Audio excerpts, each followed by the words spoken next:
जय जिनेन्द्र। पंडित दौलत राम जी कृत 6 डाला ग्रंथ पर हमारी चर्चा चल रही है। छठी ढाल पर हम चर्चा कर रहे हैं और उसमें भी बहुत महत्वपूर्ण प्रकरण स्वरूपाचरण चारित्र पर हम चर्चा कर रहे हैं। उस प्रकरण पर चर्चा कर रहे हैं जिसने इस 6 डाला ग्रंथ को समय सार की टक्कर का कर दिया है, जिसके की कारण इस 6 डाला ग्रंथ का नाम लघु समय सार हो गया है। वास्तव में अगर स्वरूपाचरण चारित्र को अच्छी तरह से समझ लें और उसका पुरुषार्थ करके स्वरूपाचरण चारित्र प्रकट कर लें तो हमारा ये 6 डाला ग्रंथ पढ़ना सार्थक है। 6 डाला ग्रंथ ही नहीं, जितने भी ग्रंथ हैं सभी ग्रंथों का सार ये स्वरूपाचरण चारित्र है। स्वरूपाचरण चारित्र के लिए 4 छंद हैं, मतलब 3 तो पूरे और 11वां छंद आधा। 7, 8, 9, 10 और 11वें का आधा छंद, ऐसे 3.5 छंद स्वरूपाचरण चारित्र के लिए पंडित दौलत राम जी ने रखे हैं। अब हमारा ग्रंथ भी समापन की तरफ है। कुल 16 छंद हैं और हम 10वें 11वें छंद पर चर्चा कर रहे हैं, तो हमारा यह ग्रंथ भी अब समापन की तरफ है। कहते किसे हैं स्वरूपाचरण चारित्र? कि सारे विकल्पों से रहित आत्म स्वरूप में जो स्थिरता है उसका नाम स्वरूपाचरण चारित्र है। सब विकल्प मतलब सब विकल्प। कौन कौन से विकल्प, कितने तरह के विकल्पों की बात हमने कर ली है कि उससे भी रहित है स्वरूपाचरण चारित्र। कि जो आत्मा के भेद हैं, आत्मा में जिस तरह के भेद हैं उन भेदों के भी विकल्प से रहित। तो बाकी के विकल्प, घर गृहस्थी के विकल्प, शुभ भावों के विकल्प, कि वो विकल्प तो बहुत दूर की बात हो गई। वो विकल्प का तो प्रवेश भी नहीं है। 28 मूल गुण पालन करने के विकल्प, उपदेश देने के या उपदेश सुनने के विकल्प, कि वो सब तो बहुत ऊपर की बात है। जो आत्मा में अनुभूति के समय हमें लगते हैं कि आत्मा में इतने भेद हैं, इतने प्रभेद हैं, वो सारे विकल्प भी स्वरूपाचरण चारित्र में नहीं है। एकदम निर्विकल्प अनुभूति, उसका नाम स्वरूपाचरण चारित्र है। कौन कौन से विकल्पों की बात की थी अपन ने? कल कहा था, मैंने थोड़ा सा याद करके रखना। कौन कौन से विकल्पों की बात? कि जहां 6 कारक के भी विकल्प नहीं है। पहला पॉइंट, कौन कौन से 6 कारक? कर्ता, कर्म, करण, संप्रदान, अपादान और अधिकरण। कि करने वाला मैं तो आत्मा, किंतु मुझे सम्यक दर्शन करना है, मुझे आत्मानुभूति करनी है, मुझे मोक्ष में जाना है, तो कर्ता अलग और मेरा कर्म अलग, ऐसा नहीं है। आत्मा ही करता है और आत्मा ही मेरा कर्म है ना। तो 6 ही कारक लगा लेना, कर्ता, कर्म, करण। किस साधन से मुझे स्वरूपाचरण चारित्र होगा? कि आत्मा के ही साधन से मुझे स्वरूपाचरण चारित्र होगा। तो आत्मा ने, आत्मा को, आत्मा से, आत्मा के लिए, आत्मा में से और आत्मा के आधार पर जो प्रकट होता है उसे स्वरूपाचरण चारित्र कहते हैं। मतलब जहां पर 6 कारक के विकल्प नहीं है उसका नाम स्वरूपाचरण चारित्र है। दूसरा पॉइंट, कि जहां गुण गुणी का विकल्प नहीं है उसका नाम स्वरूपाचरण चारित्र है। क्या था गुण गुणी का विकल्प? कि गुणी अर्थात आत्मा और मुझ में अलग अलग गुण हैं, ज्ञान गुण, दर्शन गुण, चारित्र गुण। कि जब हम अनुभूति करने बैठे तो इस तरह का विकल्प रहे कि हाँ, मुझ में अनंत गुण है, मुझ में आनंद का गुण है, मुझ में वीर्य है, मैं अनंत शक्तिवान हूं।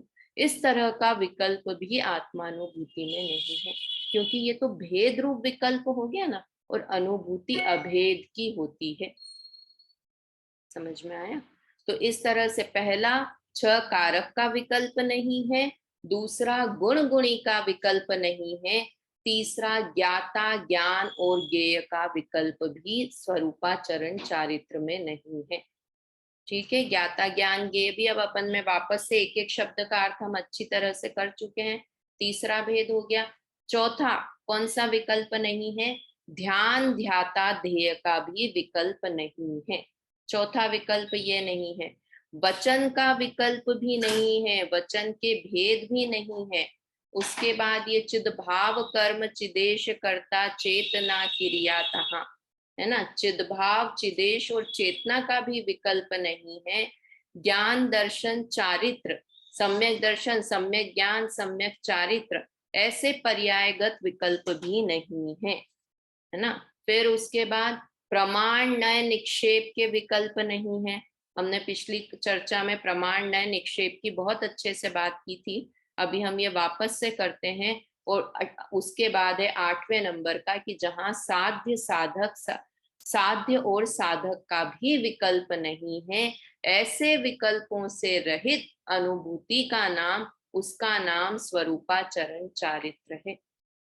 कितनी सारी बातें आ गई, वापस एक बार रिपीट करूं, ये पूरी याद करनी है हमको। सुनीता आंटी पूरी याद करनी है। कौन कौन से विकल्प नहीं है, एक बार फिर से, कि जहां छह कारक के विकल्प नहीं है, जहां पर गुण गुणी के विकल्प नहीं है, जहां ज्ञान ज्ञाता ज्ञेय के विकल्प नहीं है, जहां ध्यान ध्याता ध्येय के विकल्प नहीं है, जहां चिद्भाव चिदेश चेतना के विकल्प नहीं है, जहां सम्यक दर्शन सम्यक ज्ञान सम्यक चारित्र ऐसे पर्यायगत विकल्प नहीं है, जहां प्रमाणनय निक्षेप के विकल्प नहीं है, और जहां पर साध्य साधक के विकल्प नहीं है। टोटल 8 तरह के विकल्प, है ना। मतलब ये 8 तो बहुत क्लोज वाले विकल्प हो गए। जब ये ही विकल्प नहीं है तो 9 कर्मों के, द्रव्य कर्मों के, भाव कर्मों के तो विकल्प बहुत दूर की बात हो गई। कि मैं पर पदार्थ का कुछ कर रहा हूँ, मुझे सम्यक दर्शन करना है तो मुझे केवली का पाद मूल चाहिए तो मुझे सम्यक दर्शन की प्राप्ति होगी। तो इस तरह के विकल्प तो बिल्कुल नहीं। क्या बात कर दी कि मुझे सम्यक दर्शन करने के लिए तीर्थंकर केवली भी नहीं चाहिए, मुझे आत्मानुभूति करने के लिए तीर्थंकर की दिव्य ध्वनि भी नहीं चाहिए। तो ये तो तीर्थंकर का अपमान हो गया। कि नहीं, अपमान नहीं हुआ, ये तीर्थंकर का बहुमान हुआ। कैसे कि हमने तीर्थंकर से सुना कि स्वरूपाचरण चारित्र वो है कि अपनी आत्मा की अनुभूति करना। इस दुनिया में सबसे महान क्या पदार्थ है कि आत्म पदार्थ है, वही सबसे महान है। और उस आत्म पदार्थ की अनुभूति, उसका नाम स्वरूपाचरण चारित्र है। हम स्वरूपाचरण चारित्र करने बैठे और मुझे ये विकल्प रहे कि अरे मैंने तो महावीर भगवान का तो उपदेश सुना, आदिनाथ भगवान का उपदेश नहीं सुना, मुझे तो तीर्थंकर प्रभु की दिव्य द्वेषना मिली ही नहीं है, तो मुझे कैसे स्वरूपाचरण चारित्र होगा। बात है ना, मैं हूं अपने में स्वयं पूर्ण, मुझे अपनी आत्मानुभूति करने के लिए किसी तीर्थंकर के दिव्य ध्वनि की भी जरूरत नहीं है। दिव्य ध्वनि का काम कहाँ तक था कि स्वरूप, ऐसा स्वरूपाचरण चारित्र का स्वरूप मुझे बता दिया, यहां तक दिव्य ध्वनि का काम था। उसके बाद अनुभूति, निर्विकल्प अनुभूति, ये तो मुझे स्वयं को ही करनी है। कितने प्रवचन, कितने विद्वानों के हम प्रवचन सुन लें तो हमें सम्यक दर्शन हो जाएगा, स्वरूपाचरण चारित्र हो जाएगा। कितने विद्वानों के प्रवचन सुन लें, कितने घंटे सुन लें, कि सुबह 2 घंटे, दोपहर को 2 घंटे, शाम को 2 घंटे, कितने घंटे सुन ले तो हमें हो जाएगा स्वरूपाचरण चारित्र। नहीं, घंटों से, विद्वान से, उससे कोई फर्क नहीं पड़ने वाला है। देखो अनंतों बार मेरे जीव ने, आपने, सबने, मैंने भगवान की दिव्य ध्वनि सुनी है, दिव्य ध्वनि सुन के आए हैं हम, और हमें सम्यक दर्शन नहीं हुआ।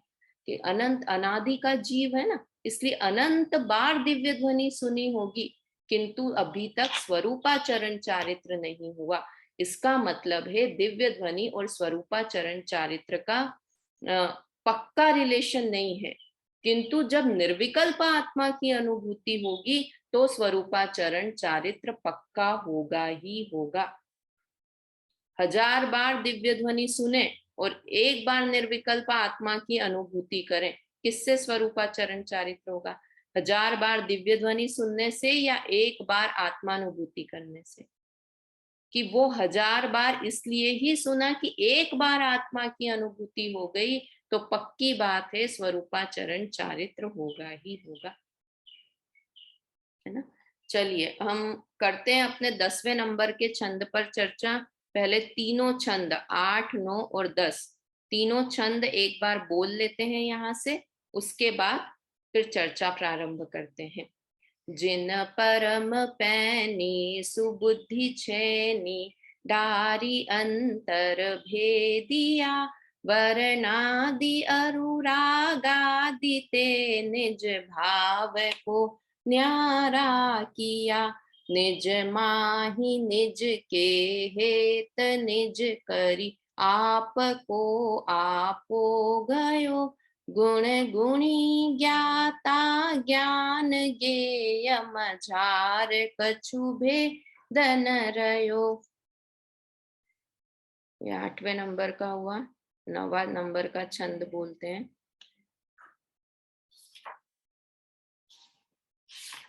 जहाँ ध्यान ध्याता ध्येय को न विकल्प वच भेदन जहाँ चिद भाव कर्म चिदेश करता चेतना क्रिया तहाँ तीनों अभिन्न अखिन्न शुद्ध उपयोग की निश्चल दशा प्रगटी जहाँ द्रग ज्ञान व्रत ये तीन धाए के लसा।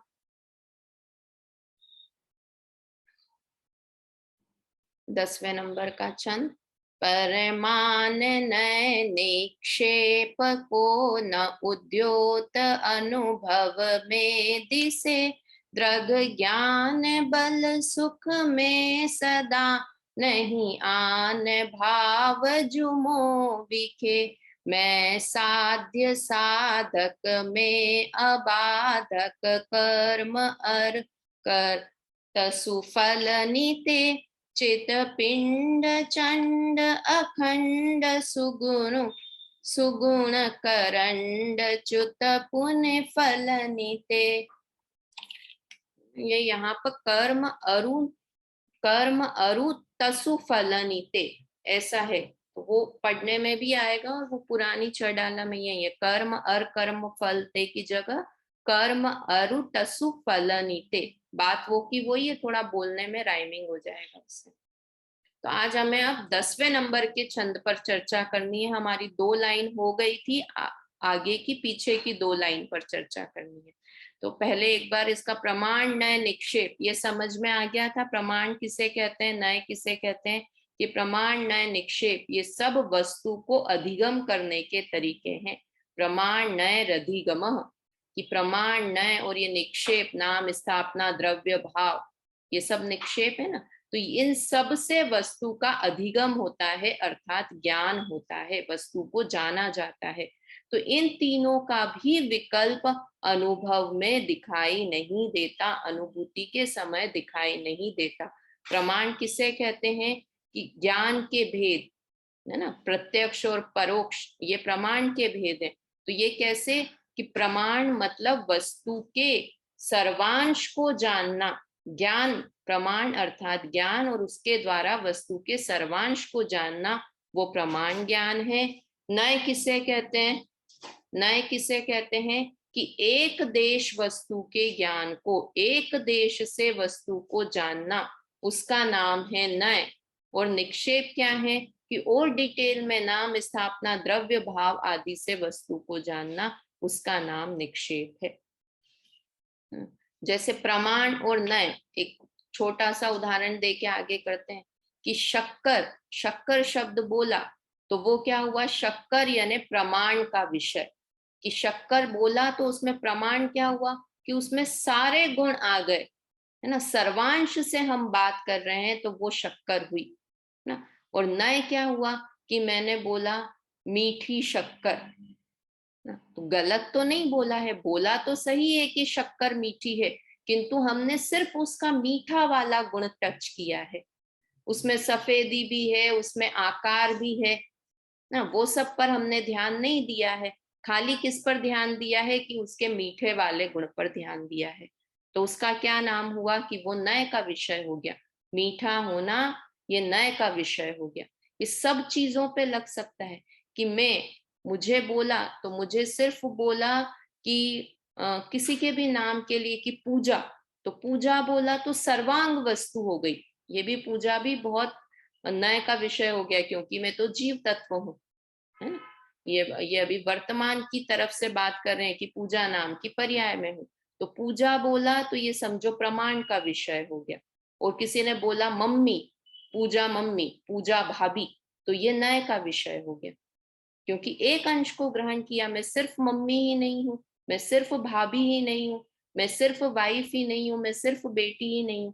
तो ये एक एक अंश को ग्रहण करना वो नय हो गया, और सर्वांश से वस्तु को ग्रहण करना उसका नाम प्रमाण हो गया। तो ऐसे आत्मा की अनुभूति के समान ये प्रमाण का आत्मा, ये नय का आत्मा, इस नय से आत्मा ऐसा है। तो ये सब क्या हुआ, ऐसे विकल्प भी अनुभव में दिखाई नहीं देते हैं। और क्या थी दूसरी लाइन, दृग ज्ञान सुख बल मैं सदा नहीं आन भाव जो मो दिखे, कि मैं सदा कैसा हूं, अनंत दर्शन, अनंत ज्ञान, और बल मतलब वीर्य, अनंत वीर्य और अनंत सुख का अनंत सुख मैं हूं। और इनके अलावा नहीं आन भाव जो मोह विखे, कि मेरे अंदर आन मतलब अन्य, अन्य किसी भी तरह के भाव मेरे अंदर नहीं है। जो मेरे स्वाभाविक भाव हैं वो तो मेरे हैं, किंतु जो अन्य विभाव भाव हैं, राग द्वेष मोह आदि के भाव हैं, वो मेरा स्वरूप नहीं है। नहीं आन भाव जो मोह विखे, मेरे अंदर वो भाव भी नहीं है।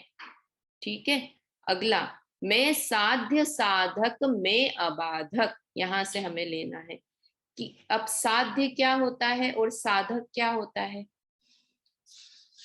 कि साध्य मतलब जिसकी सिद्धि करनी हो उसे कहते हैं साध्य। हम तो बोलते हैं ना भजन में, अशरीरी सिद्ध भगवान आदर्श तुम्ही मेरे। तो मेरा साध्य, अभी मैं आपसे पूछूं साध्य मतलब कि हम सिद्धि किसकी करनी है। मतलब आप इतना स्वाध्याय कर रहे हैं, है ना, इतनी क्लासेस सुन रहे हैं, पूजा कर रहे हैं, विधान कर रहे हैं, तो ये सब किस लिए कर रहे हो, आपका गोल क्या है, आपका साध्य क्या है, एट लास्ट गोल क्या है। तो तुरंत हम क्या बोलेंगे कि मुझे मोक्ष में जाना है, मुझे सिद्ध बनना है, ये मेरा साध्य है। तो यहाँ क्या कह रहे हैं कि मेरे सिद्ध भगवान साध्य, और मैं उस सिद्ध भगवान मतलब सिद्ध दशा समझो, कि सिद्ध दशा साध्य, और मैं उस सिद्ध दशा को का के लिए कोशिश करने वाला साधक, ऐसा भेद भी जहां नहीं है।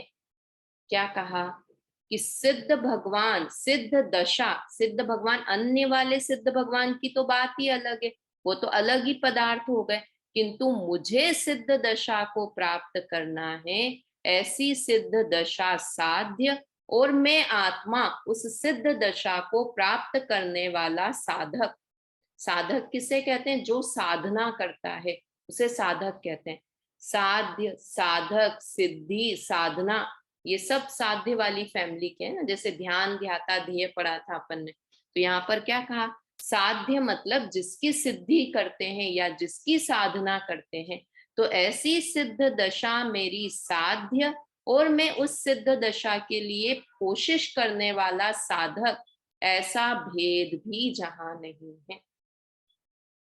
मैं ध्यान करने बैठूं और मैं ऐसे करूं, सिद्ध सिद्ध सिद्ध सिद्ध सिद्ध दशा, सिद्ध दशा, सिद्ध दशा मुझे मिल जाए, सिद्ध दशा मुझे मिल जाए, तो सिद्ध दशा मिल जाएगी।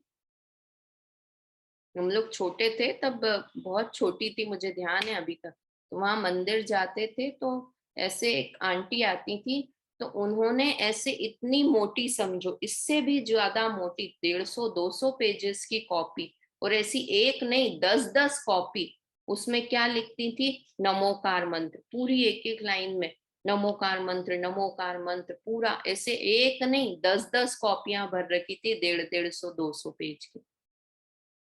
मैंने पूछते थे उनसे ऐसे ही कि आप ये क्यों, कि पंच परमेष्टि का हम ये करते रहते हैं, लिखते हैं तो इतनी देर पंच परमेष्टि का स्मरण हो जाता है। जैसे अपन कायोत्सर्ग करते हैं तो अपन तो बोलते हैं, बोलने में कितनी देर लगी, कि आधा मिनट, और लिखेंगे नमोकार मंत्र तो कितने लगेंगे, 3 मिनट, 3-4 मिनट। तो लिखना और ज्यादा अच्छा हो गया कि हम इतनी देर तक सिद्ध भगवान पांचों परमेष्टि को स्मरण कर रहे हैं, है ना। बोलने से ज्यादा समय लिखने में लगता है, तो उन्होंने बोलने से भी ज्यादा काम किया, लिखने का काम किया, कि नमोकार मंत्र की और ऐसे एक नहीं 10-10 कॉपियां भर दी।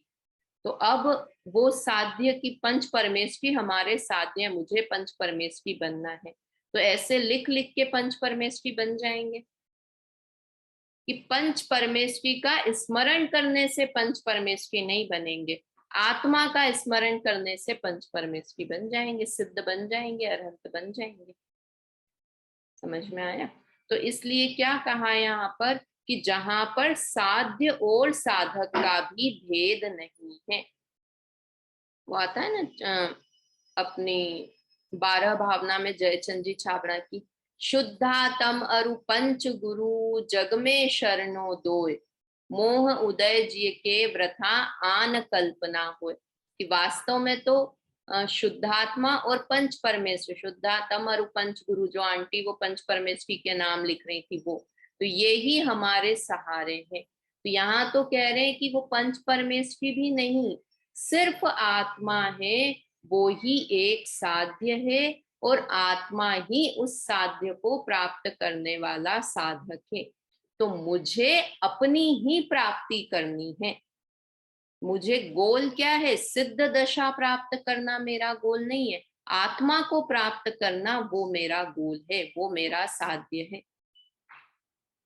समझ में है ना। अपने गोल लिखते हैं ना, सबसे सबसे पहले कोई बच्चा भी हो, 3rd-4th में भी हो, छोटा बच्चा हो, कि तुम्हें क्या बनना है जीवन में, बड़े होके आगे चल के क्या बनना है, तो बोलेगा पायलट बनना है, सचिन तेंदुलकर बनना है, ये बनना है, वो बनना है। तो ऐसे अपन ने क्या गोल निर्धारित कर रखा है, कि हम पाठशाला सुन रहे हैं, इतना समय हमें हो गया है स्वाध्याय करते हुए, तो हमारा गोल क्या है, क्यों इतना अध्ययन मनन हम कर रहे हैं, सिद्ध बनने के लिए। कि सिद्ध दशा का अगर गोल रखोगे तो सिद्ध दशा प्राप्त नहीं होगी, आत्मा का गोल रखोगे, वो बोलते हैं ना कि द्रव्य का गोल किया तो पर्याय तो उसके पीछे पीछे आ जाएगी। वास्तव में सिद्ध दशा, दशा बोल रहे हैं ना, तो दशा नाम ही पर्याय का है, और पर्याय कैसी है, उत्पाद व्यय वाली है। तो पर्याय उत्पाद व्यय वाली चीज की का की साधना करने से वो प्रकट नहीं होगी। आत्मा ध्रुव वस्तु की साधना करेंगे तो पर्याय, सम्यक दर्शन की पर्याय, अरहंत दशा की, अरहंत दशा, सिद्ध दशा, अरहंत पर्याय, सिद्ध पर्याय, ये सब प्रकट होंगी। तो क्या कहा यहाँ पर, कि मुझ में मैं सिद्ध बनूं, मैं मोक्ष में जाऊं, और आत्मा उस मोक्ष में जाने वाला साधक, ऐसा भेद नहीं है। आत्मा ही मुझे प्राप्त करना है, और आत्मा के द्वारा ही मुझे आत्मा को प्राप्त करना है। ये हुआ कि मैं साध्य साधक, है ना, ऐसा भेद भी जहां नहीं है। फिर क्या है अगला शब्द, मैं अबाधक। किसका अबाधक, कर्म अरु तसु फलनीते, कि मेरे अंदर कर्म और कर्म के फल का विकल्प भी नहीं है ना। अबाधक मतलब मैं इनके विकल्पों से भी रहित हूं। कौन से विकल्पों से, कर्म के विकल्प और कर्म के फल के विकल्पों से भी रहित हूं। कर्म का फल तो अभी मुझे हो रहा है ना, कि कर्म का उदय है, साता वेदनी का उदय है, इसलिए मैं बैठ के पाठशाला ले पा रही हूँ। साता वेदनी का उदय है, पुण्य का उदय है, इसलिए हम स्वाध्याय सुन पा रहे हैं ना। तो क्या कह रहे हैं यहाँ पर, कि उन विकल्पों से भी मैं रहित हूँ। मतलब कर्म और कर्म के विकल्प भी मेरे अंदर नहीं है। कर्म कर्म के विकल्प तो बहुत मोटी बात हो गई, जब यहाँ पर ऊपर बता दिया ज्ञान ज्ञाता ज्ञेय, प्रमाण, नय, निक्षेप, साध्य, साधक, ये सब भी विकल्प मेरे में नहीं है। और कर्म के फल के विकल्प भी मेरे अंदर नहीं है। अबाधक मतलब मैं इन विकल्पों से भी रहित हूँ। और कैसा हूं, देखो ये अगली लाइन बहुत अच्छी है। चिद पिंड चंड अखंड सुगुण करंड तसु च्युत पुनि कलनिते। क्या लिखा? चिद पिंड, पिंड किसे कहते हैं? पिटारे को कहते हैं, है ना। तो कैसा हूं मैं?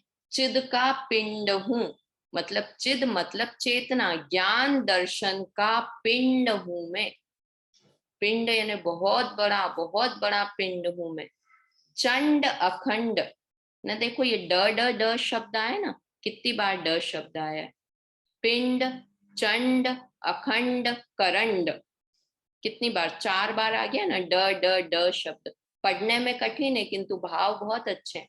तो इसको क्या बोलते हैं? अनुप्रास अलंकार, कि वो एक ही शब्द बार बार आता है ना, जैसे चाचा ने चाची को चांदनी रात में चांदी की चम्मच से चटनी चटाई। तो च च च च च हिंदी व्याकरण में पढ़ा होगा ये सब। तो ये क्या होते हैं? अनुप्रास अलंकार। तो देखो ये वाली इस तरह की लाइनें है ना, ये भी बताती है कि बनारसी दास जी सिर्फ पंडित ही नहीं थे और सिर्फ कवि नहीं थे, कविवर थे, महाकवि थे। ये हर किसी के बस की बात नहीं है इतने अच्छे अच्छे शब्दों को लिखना, है ना। इसलिए बनारसी दास जी को कविवर बनारसी दास जी कहते हैं, कविवर पंडित बनारसी दास, सॉरी, कविवर पंडित दौलत राम जी। बनारसी दास जी के लिए भी कविवर पंडित बनारसी दास जी आता है, और दौलत राम जी के लिए भी कविवर दौलत राम जी, कविवर पंडित दौलत राम जी। देखो ये यहाँ पे लिखा हुआ है इसमें जिनवाणी में, अध्यात्म प्रेमी कविवर पंडित दौलत राम जी, दिख रहा हो आपको तो देखो, है ना। तो यहाँ पर क्या शब्द लिखे? चिद पिंड।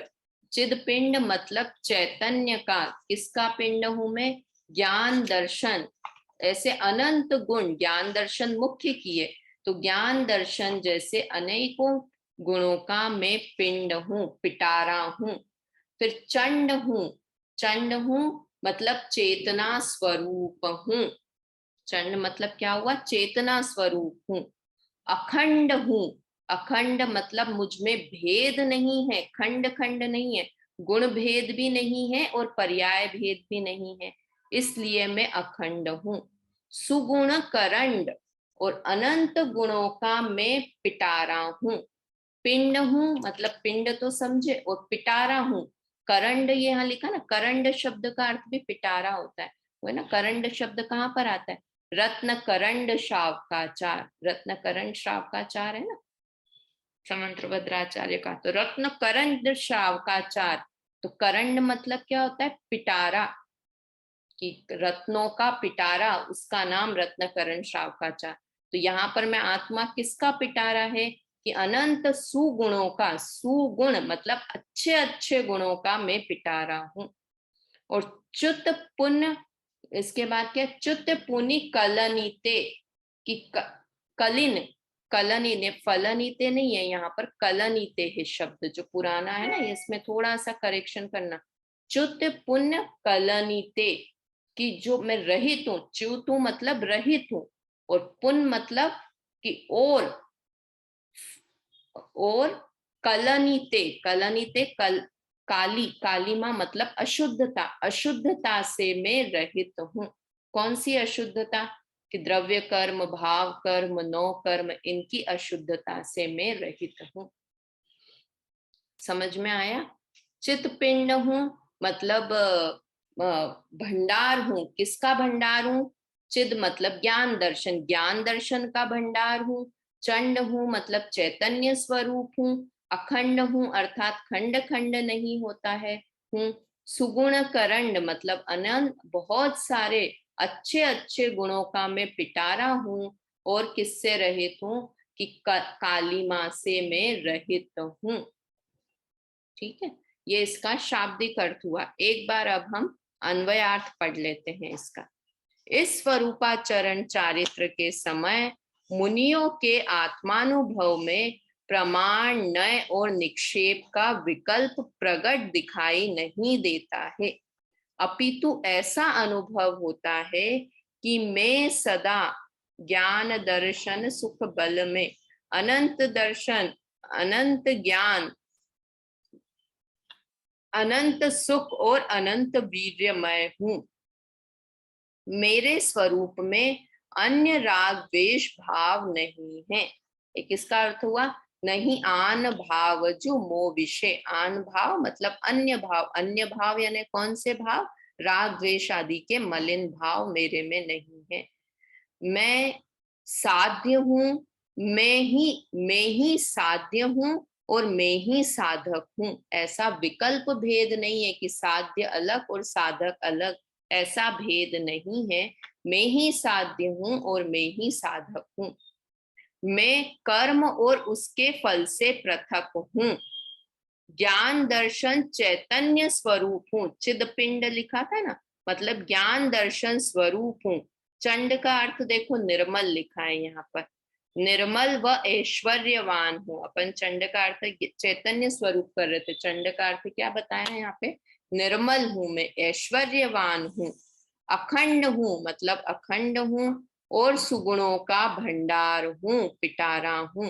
बाधा रहित हूं, अबाधक हूं, बाधा रहित हूं, और पुण्य फलनिते, पुण्य के फल से अलग हूं। यहाँ पर ऐसा लिखा, और जो पुरानी छ डाला है उसमें च्युत पुनि कलनिते, मतलब सब तरफ की अशुद्धता से मैं रहित हूं। तो यहाँ पे पुण्य के फल से भी मैं रहित हूँ बोले, या अशुद्धता से भी। पुण्य भी एक तरह की अशुद्धता ही है ना, तो पुण्य से रहित हूँ बोले, या कलनिते मतलब कालिमा से रहित हूँ, मतलब सारे तरह के विकारों से मैं रहित हूँ। इस तरह के भाव यहाँ पर इसमें थे। ये देखिए ऊपर यहाँ पर जो फोटो दे रखा है, सुगुण रूपी रत्नों का भंडार हूँ। भंडार ऐसा होता है ना, भंडार अपने मंदिर में भी होता है, तो उसमें ऐसे रत्न रहते हैं। तो मेरे अंदर कौन से सुगुणों रूपी रत्न है? कि अनंत दर्शन, ज्ञान, सुख, वीर्य, है ना, प्रभुत्व शक्ति, विभुत्व शक्ति, सर्वदर्शित्व शक्ति, ऐसे सुगुण रूपी रत्नों का मैं भंडार हूं। चलिए भावार्थ एक बार देखते हैं। स्वरूपाचरण चारित्र के समय मुनियों के आत्मानुभव में प्रमाण, नय और निक्षेप का विकल्प तो नहीं उठता, किंतु गुण गुणी का भेद भी नहीं रहता है। उन्हें ऐसा ध्यान होता है कि मैं अनंत दर्शन, अनंत ज्ञान, अनंत सुख और अनंत वीर्यमय हूं। मुझ में रागादिक भाव नहीं है। मैं ही साध्य हूं, मैं ही साधक हूं, और कर्म के फल से पृथक हूं। मैं ज्ञान दर्शन चेतना स्वरूप, निर्मल, ऐश्वर्यवान, अखंड, सहज सुगुणों का भंडार और पुण्य फल से रहित हूं। तात्पर्य यह है कि सर्व प्रकार के रागादि और भेद के विकल्प से रहित निर्विकल्प आत्म स्थिरता को स्वरूपाचरण चारित्र कहते हैं। यहाँ पर एक तरह से स्वरूपाचरण चारित्र का वर्णन समाप्त हुआ। तो क्या लिखा? कि मैं जितने भी रागादि और भेद के विकल्प से रहित, दो चीजें लिखी देखो, किससे तो मैं रहित हूँ? कि रागादि जो विकारी भाव कालिमा है उनसे रहित हूँ, और भेद के विकल्पों से भी रहित हूँ। भेद सब तरह के भेद आ गए, ध्यान ध्याता, ध्येय, प्रमाण, नय, निक्षेप, साध्य साधक का भेद, चिदभाव, कर्म, चिदेश कर्ता, चेतना, क्रिया, तहा ज्ञान ज्ञाता, ज्ञेय के भेद, इस तरह के कोई भी भेद के विकल्प से भी रहित हूँ और रागादि से भी रहित हूँ। ये तो दो रहित हूँ, और किससे सहित हूँ? कि मैं अनंत गुणों से सहित हूँ। एक से रहितता बताई और एक से सहितता बताई। अभाव और भाव दोनों से वस्तु को समझते ना, कि मुझ में क्या क्या नहीं है और मुझ में क्या क्या है। ये दोनों एंगल होते हैं वस्तु को देखने के लिए। तो जब स्वरूपाचरण चारित्र होता है तो मैं क्या क्या नहीं हूं ऐसा विकल्प भी नहीं है, और मैं क्या क्या हूं ऐसा विकल्प भी नहीं है। क्या कहा? की अनुभूति होती है तो उसमें किसी भी तरह का विकल्प नहीं है कि मुझ में ये नहीं है, नहीं है, नहीं है। जब हम खीर खा रहे हैं तो हम खीर में ऐसा विचार करें कि इसमें बादाम भी नहीं है, इसमें घी भी नहीं है, इसमें केसर भी नहीं है। ऐसा नहीं है का विकल्प करेंगे तो भी उसका स्वाद नहीं ले पाएंगे। और क्या क्या है कि इसमें चावल है, इसमें दूध है ना, इसमें चीनी पर्याप्त मात्रा में है, ऐसा विकल्प करेंगे तो भी उस खीर का आनंद नहीं ले पाएंगे। मतलब क्या नहीं है का विकल्प भी नहीं, और क्या क्या है ऐसा भी विकल्प नहीं। मतलब विकल्प मात्र का त्याग होना, उसका नाम स्वरूपाचरण चारित्र है। पर बार बार इस चीज की चर्चा कर रहे हैं कि विकल्प विकल्प हमें, संसार के जितने विकल्प होते हैं ना वो ही बहुत है दुखी रहने के लिए, उतने विकल्प हैं वो ही बस है। अब और विकल्प आत्मानुभूति के समय भी विकल्प किया तो फिर क्या किया, विकल्प से रहित तो नहीं हुए ना।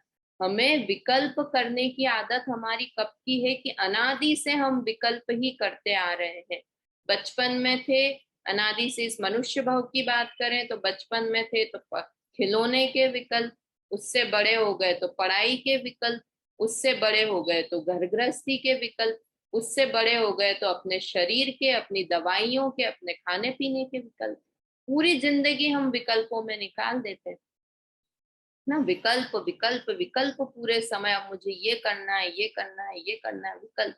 और अब आत्मानुभूति करने में भी विकल्प हो जाए कि अब मुझे, अरे मुझे ये स्वाध्याय करना है, ये पढ़ना है, ये करना है, तो वो विकल्प भी नहीं।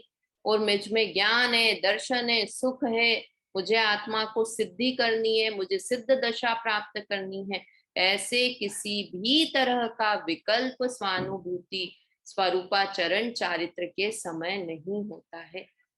ऐसी निर्विकल्प दशा, उसका नाम स्वरूपाचरण चारित्र है। मतलब सारे विकल्पों से, बाहर के विकल्पों से रहित और मुझ में अनंत गुण है ऐसे विकल्प से भी रहित निर्विकल्प अनुभूति, उसका नाम स्वरूपाचरण चारित्र है। समझ में आई बात? चलिए, मुझे लगता है अभी 5 मिनट और हैं तो अपन और आगे वाला छंद भी इसका पढ़ते हैं। 10वें नंबर का छंद हो गया है, 11वें नंबर का छंद, उसकी चर्चा प्रारंभ करते हैं। पहले साथ में बोलते हैं 11वें नंबर का छंद, उसके बाद इसमें क्या है उसकी चर्चा करते हैं। यो चिंत्य निज में थिर भये, तिन अखत जो आनंद लयो, सो इंद्र नाग नरेंद्र बा अहम इंद्र के नाही कयो। तब ही शुक्ल ध्यानाग्नि करी चौघाति विधि का नन दयो, सब लख्यो केवल ज्ञान करी भवि लोक को शिव मग कयो। यहाँ पर 2 लाइन में तो ये ऊपर की 2 लाइन है, इसमें तो स्वरूपाचरण चारित्र का फल बता रहे हैं, और ये जो बात की 2 लाइन है इसमें अरहंत दशा का वर्णन कर रहे हैं। 4 घाती कर्मों का नाश करके जो अरहंत दशा प्रकट होती है उसका। कि स्वरूपाचरण चारित्र हो गया, मुनियों के स्वरूप की बात कर रहे हैं हम, है ना। तो वो कैसा है मुनियों का स्वरूप, कि मुनि बने और उसके बाद अब अगली स्टेप क्या है। हमने कहाँ से शुरू की थी कहानी कि हम बहुत अनादि से निगोद में हैं, पहले गुण स्थान से, फिर उसके बाद चौथा गुण स्थान हुआ, 5वां गुण स्थान हुआ, छठे गुण स्थान के ये 28 मूल गुण, और उसके बाद स्वरूपाचरण चारित्र, उसमें हम 7वें से 12वें गुण स्थान तक हो गए।